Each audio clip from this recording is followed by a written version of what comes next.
کہ ہمیں جب کوئی غم ہو تو ہم بھی یہ دعا مانگیں جو یونس علیہ السلام نے مانگی تھی، اے اللہ یہ جو مجھ پر مصیبت آئی ہے تیرا قصور نہیں ہے، میں خطاوار ہوں. یہی دعا پڑھنی چاہیے نا، مانگنی چاہیے. اب دیکھو میرے منہ سے بھی پڑھنی نکل رہا ہے، لیکن ہم یہ دعا جو ہے نا لا الہ الا انت والی، یہ دعا مانگتے نہیں ہیں بلکہ پڑھتے ہیں 101 دفعہ، 1,00,000 دفعہ، 345 دفعہ. سمجھ میں آ رہی ہے بات؟ یہ مانگی نہیں جاتی بلکہ کیا کی جاتی ہے؟ پڑھی جاتی ہے. جب پڑھی جاتی ہے تو مخصوص دانوں پہ ایک خاص مقدار کو مکمل کرنا ہوتا ہے. اس میں یہ جذبہ ہی نہیں ہوتا کہ مجھ سے کوئی غلطی ہوئی ہے، تجھ سے نہیں ہوئی ہے، مجھ سے ہوئی ہے، میں اس غلطی کی تلافی کرتا ہوں، آئندہ نہیں کروں گا. ایسا کسی کی کھوپڑی میں تصور بھی بول دے کیوں نہیں بھائی، نہیں ہوتا. تو قرآن اس سے آپ کو اس دعا کے ذریعے جو بتانا چاہ رہا ہے، جو ذہن بنانا چاہ رہا ہے، جو سوچ آپ کے ذہن میں اتارنا چاہ رہا ہے، وہ سوچ بنتی نہیں ہے. سمجھتے ہو کہ نہیں سمجھتے؟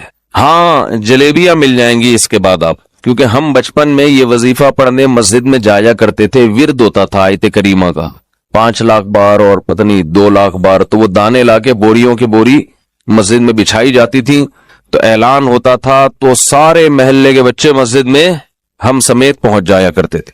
اس کے بعد جو گرم گرم جلیبیاں ملتی تھی ان کی لذت اب تک زبان پہ محسوس ہوتی ہے. وہ جلیبیوں کا مزہ اب کہیں بھی نہیں آیا. ایسی گرم پتہ نہیں کہاں سے بنوا کے لا، مزہ بہت آتا تھا. جلیبی اگر گرم گرم ہو نا تو اس کا اپنا ہی مزہ ہے. کھا لیا کریں کبھی اپنے خرچے پہ. گوروں کو یہ سہولتیں تم کو کیا پتا ہے یار، دودھ جلیبی کیا ہوتی ہے، جلیبی کیا. تو پیزا بس برگر 2-4 چیزیں ہی ہیں. کھانے کے جو چٹخارے ہندوستانیوں نے لیے ہیں نا، ہندوستانی اور پاکستانی، یہ چٹخارے آپ کو دنیا میں کہیں نظر نہیں آئیں گے. اور اب گورے بھی انہی کھانوں کے عادی ہو رہے ہیں. جب سے پاکستانی لوگ دنیا میں گئے ہیں نا، انڈین پاکستانی، تو گوروں کو بھی انہوں نے انہی چٹخاروں کا عادی بنا دیا. تو خیر، تو یونس علیہ السلام نے فنادا فی الظلمات، رات کے اندھیروں میں اللہ کو پکارا، سمندر کے اندھیرا، مچھلی کا پیٹ کا اندھیرا. زکریا علیہ السلام کو اولاد نہیں ملی، بیوی بوڑھی ہو گئی، خود بھی بوڑھے ہو گئے، ساری زندگی اللہ سے دعا مانگتے رہے، اولاد دے دے، اولاد دے دے، اولاد دے دے. رب لا تذرنی فردا وانت خیر الوارثین، اے اللہ مجھے اکیلا مت چھوڑ، مجھے تنہا مت چھوڑ، مجھے اولاد چاہیے. فاستجبنا لہ، قرآن کہتا ہے ہم نے آپ کی دعا کو قبول کیا. آج جس کی اولاد نہیں ہوتی وہ یہ دعا مانگتا نہیں ہے بلکہ 101 دفعہ پڑھتا ہے. سمجھ میں آ رہی ہے بات؟ تو اللہ سے دعا کا تعلق قائم کرنا چاہیے ہمیں. سب سے مضبوط بندے اور اللہ کا جو ریلیشن ہے نا، یہ دعا کے علاوہ کسی چیز سے نہیں بنتا. لیکن جو کام سب سے مقدس ہوتا ہے اس شیطان رکاوٹ بھی سب سے زیادہ بولو اسی میں ڈالتا ہے. شیطان آپ کو کسی عبادت سے اتنا نہیں روکے گا جتنا آپ کو دعا مانگنے سے روکے گا. آپ حیران ہوں گے کہ میں کیسی باتیں کر رہا ہوں. شیطان تو دعا مانگنے سے بالکل نہیں روکتا. ہاتھ اٹھاؤ، دعا مانگو، یوں کرو، صلی اللہ تعالی علی خیر خلقی برحمتک یا ارحم الراحمین، پتلی گلی سے نکل لو. صبح شام 25 دفعہ مانگ رہے ہیں. مسجدوں میں بھی مانگتے ہیں، امام 23ویں رات میں بھی ہوتا ہے، ہول سیل کے حساب سے دعائیں چل رہی ہیں. اور ہم کہہ رہے ہیں کہ شیطان آپ کو جتنا دعا سے روکے گا اتنا کسی اور کام سے. شیطان کیا کرتا ہے؟ دعاؤں سے ہٹا کے کہاں لگا دیا؟ وظیفہ، یہ پڑھ لو، اتنی دفعہ یہ پڑھ لو، یہ پڑھ لو. ہاں تو میں یہ کر رہا تھا کہ جتنا دعا سے اللہ کا قرب ملتا ہے، تعلق بنتا ہے، اتنا کسی اور عبادت سے نہیں بنتا. تو شیطان سب سے زیادہ رکاوٹ جو ڈالتا ہے نا وہ دعا میں ڈالتا ہے. دعا نہیں مانگنے دو اس کو. تو میں کہہ رہا تھا آپ کہیں گے کہ اتنے تو مانگی جاتی ہیں دعائیں صبح و شام. اصل میں یہی مسئلہ ہے، مانگی نہیں جا رہی، پڑھی جا رہی ہیں. مانگی بولو نہیں جا رہی، پڑھی جا رہی. مانگنے کا اسٹائل وہ ہوتا ہے جو بھیکاری آپ سے جب بھیک مانگتا ہے. دیکھو نا مسجدوں میں کیسے کھڑے ہو کے مانگ رہے ہوتے ہیں، کیسی پہلے تمہید باندھتا ہے اور تمام حضرات سے گزارش ہے 2 منٹ کے لیے میری بات سن لیں. سب کو اپنی طرف متوجہ کرے گا، پھر رونا شروع کر دے گا. حالانکہ زیادہ تر فراڈ ہی ہوتا ہے اس میں. تو فراڈ اتنا اچھا ہے تو سچی مچی کا جب بھیکاری ہوگا وہ کیسا ہوگا آپ خود اندازہ لگاؤ. جب فراڈی اس اسٹائل سے مانگتے ہیں کہ آدمی کو لگتا ہے یہ بالکل حقیقت میں مستحق ہے، تو جو واقعی مستحق ہے اس کا اسٹائل کیسا ہوگا؟ یہ جو اکثر بھکاری ہوتے ہیں نا، میں نہیں کہہ رہا 100%، اکثر ان میں فراڈی ہوتے ہیں، اکثر کیا ہوتے ہیں، اور رمضان میں تو پورا ایک ٹولے آتے ہیں، ان کے ٹھیکے دیے جاتے ہیں، تو اس محلے سے، اور ان کے علاقے بکتے ہیں، چوک بکتے ہیں، یہ جو کیا کہتے ہیں اس کو یار، راؤنڈ اباؤٹ جو ہوتے ہیں نا، اکثر چورنگیاں، یہ بکتی ہیں بھکاریوں کی۔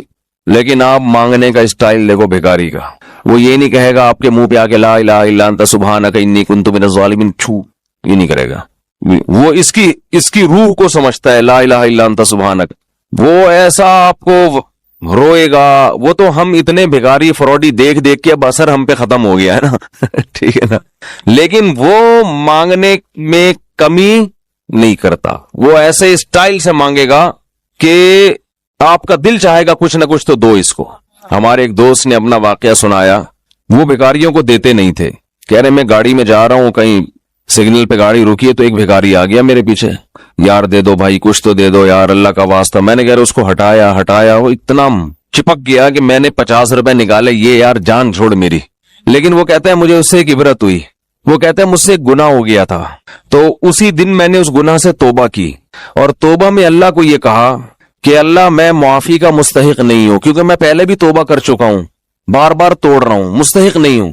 لیکن کہہ رہے میں نے اتنی دیر دعا مانگی، میں نے کہا اے اللہ، وہ بیکاری مستحق نہیں تھا، جان چھڑانے کے لیے میں نے اس کو 50 روپے پکڑا دیے، تو مجھ سے زیادہ سخی ہے، تو بھی کہ یہ کب سے مانگ رہا ہے، کب سے پیچھے پڑا ہوا ہے، چل معاف کیا جا۔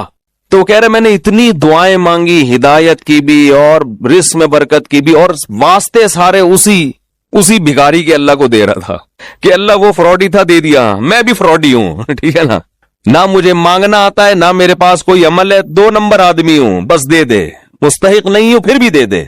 تو دعا یہ دعا تھی، اٹ از کالڈ کیا ہے، اٹ از کالڈ دعا۔ یہ جو پہلی دفعہ میرا خیال ہے اس بندے نے دعا مانگی ہوگی، تو یہ تو نمازوں کے بعد سب مانگ رہے ہیں، امام نے، آج کل دعاؤں کی سیٹنگ کیا چل رہی ہے، امام صاحب نے جب تکبیر کی نا امام صاحب نے، تو آٹومیٹک سسٹم نمازیوں کا شروع ہو گیا، نمازی سارے خود بخود روبوٹ کی طرح ہاتھ جا رہے ہیں، کھڑے ہو جاتے ہیں، اس کے بعد سلام پھیر کے یاد آتا ہے اچانک یہ ہوا کیا ہے، درمیان میں گم، وہ ایک آدمی نے، امام صاحب نے 4 کے بجائے 3 رکعتوں پہ سلام پھیر دیا، پوری مسجد میں کسی نے بھی سبحان اللہ نہیں کہا، پیچھے 8ویں صف میں ایک آدمی نے کہا سبحان اللہ۔ امام نے کہا یار ان پورے نمازیوں میں سے تو کسی کو پتہ نہیں چلا، تجھے کیسے پتہ چل گیا کہ میں نے 3 پڑھی ہیں؟ وہ کہتے ہیں میری 4 دکانیں ہیں، 4 رکعتوں میں 4 کا حساب ہوتا ہے، آج 3 کے بعد یہ سلام کی آواز آ گئی تو مجھے لگا کہ 1 رکعت امام صاحب پی گئے، امام صاحب 1 رکعت پی گئے ہیں، تو سارے سو رہے ہوتے ہیں، تراویح میں تو زیادہ ہوتا ہے یہ سلسلہ۔ پھر وہ ایک فارمیلٹی ہے دعا کی، اس پر ہاتھ اٹھا لیتے ہیں، یا اللہ فلاں کی بخشش کر دے، یہ کر دے، وہ کر دے، پورا ایک ترتیب سے مانگے، میں منع نہیں کر رہا اس سے، اس دعا میں جان نہیں ہے، امام کو بھی پتا ہے میں نہیں مانگوں گا مجھے امامت سے نکالیں گے، مؤذن جو پیچھے جو نمازی ہوتے ہیں وہ سمجھتے ہیں کہ یہ نماز کا حصہ ہے، تو جب جو ہے تو چلو یوں کر لو تو پھر یوں کر لو، ایسے چل رہا ہوتا ہے۔ جیسے وہ تعزیت کے لیے KPK میں دعا ہوتی ہے نا، پبلک آتی ہے، دعائے خیر، ہاتھ اٹھایا یا لوڑ رکھے چلو گئی، پھر دوسرا آیا دعائے خیر اللہ، کچھ بھی وہ ان کی پشتوں میں کچھ الفاظ چل رہے ہوتے ہیں، اس طرح ماشی انڈی والا انخا دے دغت مغت پھولنے دگڑے، چلو جی ختم ہو گیا۔ پھر دوسرا، تو ان کو مردے کے، اکثر لوگوں کو مردے کے بخشوانے سے کوئی تعلق نہیں ہوتا، ان کو تو ایک لواحقین کو دکھانا ہے کہ ہم بھی کیا کر رہے ہیں، تمہاری میت کے، تمہارے غم میں تمہارے ساتھ برابر کے شریک ہیں۔ تو وہ دعا تھوڑی ہے، دعا تو وہ ہوتی ہے جو آپ بیٹھ کے پھر مانگیں، اللہ میرے باپ کا انتقال ہو گیا، میری ماں کا انتقال ہو گیا، اے اللہ اسے قبر کے عذاب سے بچا، اس کے گناہوں کو معاف کر، جو ابراہیم علیہ السلام مانگتے تھے۔ تو شیطان یہاں سب سے زیادہ رکاوٹ ڈالتا ہے۔ ایک رکاوٹ تو ایسے کہ وہ وظیفے لے آیا، آپ کو دعا سے ہٹا کے کہاں لے گیا؟ وظیفوں کی طرف، اب آپ سارا اس کو فوکس کر رہے ہیں۔ دوسرا کام شیطان یہ کرتا ہے کہ وہ دل جمعی سے دعا نہیں مانگنے دیتا۔ حدیث میں آتا ہے کہ اللہ تعالی ظاہر قلب سے دعا قبول نہیں کرتے، ظاہر قلب کا مطلب اوپر سے، آپ کا دل خود ہی حاضر نہیں ہے تو یہ دعائیں قبول نہیں ہوتی، دل ہی حاضر نہیں ہے آپ کا۔